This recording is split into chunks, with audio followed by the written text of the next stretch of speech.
what is the most quote unquote, with the wrong word to say, absurd experience that you see over and over again, if it's not just seeing deceased loved ones, just make you concretely believe, okay, there's something more than this life that we have when we die?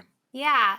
So I have had so many people see their deceased loved ones. There is one, she is in my book. I call her Sue, and I took care of her for a very long time, months, more than 6 months.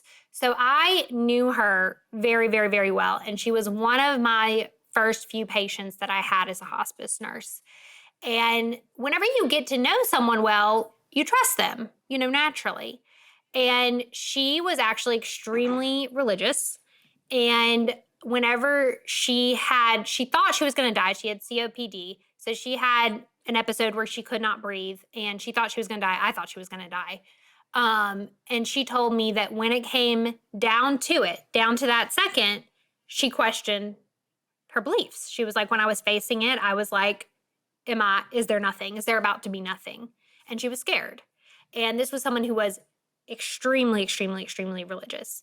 And I was like, okay, like I get that. And then a couple of weeks later, I show up and she's seeing her deceased husband.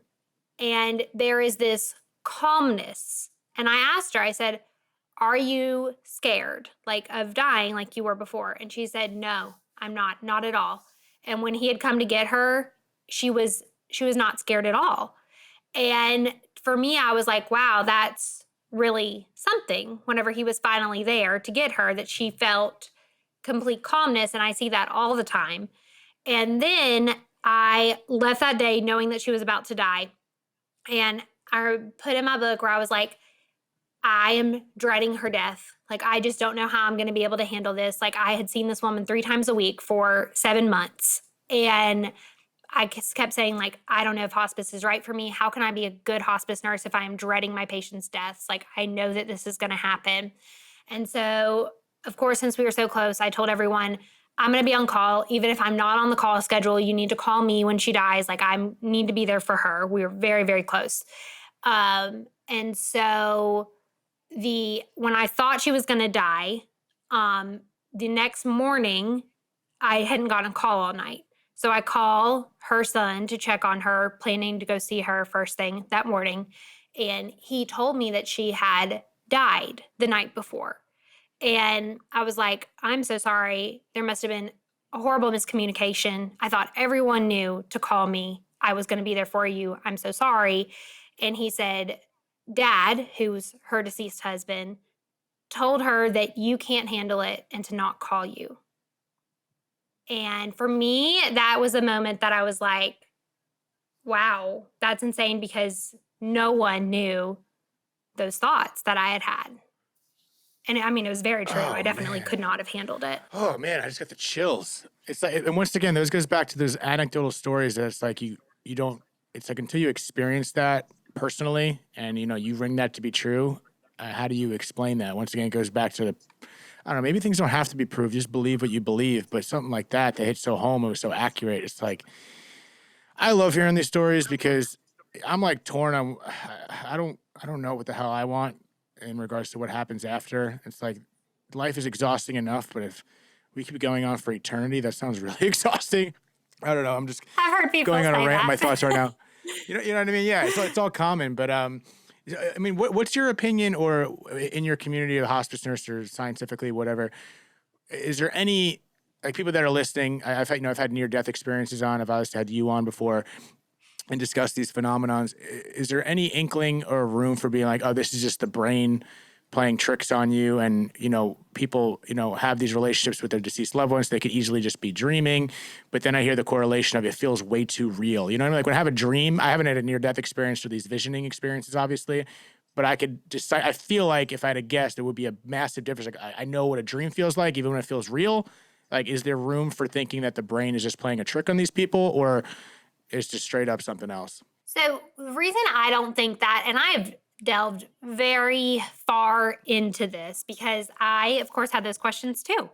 And, some of the biggest scientific naysayers, what they say is, one, they'll say it's lack of oxygen to the brain. But I have patients who have COPD. And then I have patients who have no airway problems until they stop breathing and they see the exact same things. So to me, that's not really a good explanation for it. I have people who we put a pulse oximeter on their finger who they're at 100%. So they're getting tons of oxygen, who are seeing deceased loved ones. And then another thing people will say is that it's like a side effect of medication, because we will typically give like morphine and things like that at end of life. But I've had patients who never take pain medications who also see their deceased loved ones. And also, it's like the matter of factness about it. Because I have had people say to me like that they will take morphine and they're like, I'm seeing spiders. I don't think there's spiders. And I'm like, yep, there's not spiders. We need to not give you that anymore. But they talk to their loved ones in a very matter of fact way, just like how you and I are talking. And that has always stood out to me.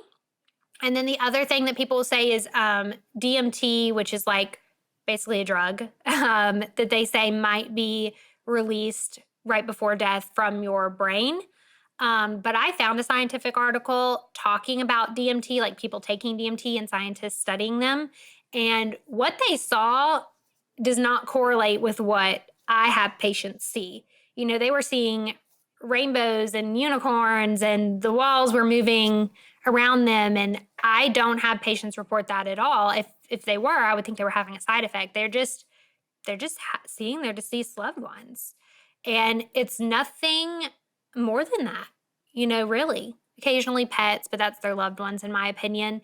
And, it's always that. And it doesn't matter their religion, doesn't matter, really any other factor, which is why I'm just like, what could possibly explain that? Because I feel like everyone has their own conceptions about life. Like you move through life and you form your own opinions. I move through life and I form my own opinions. And, even atheists have their deceased loved ones come to get them.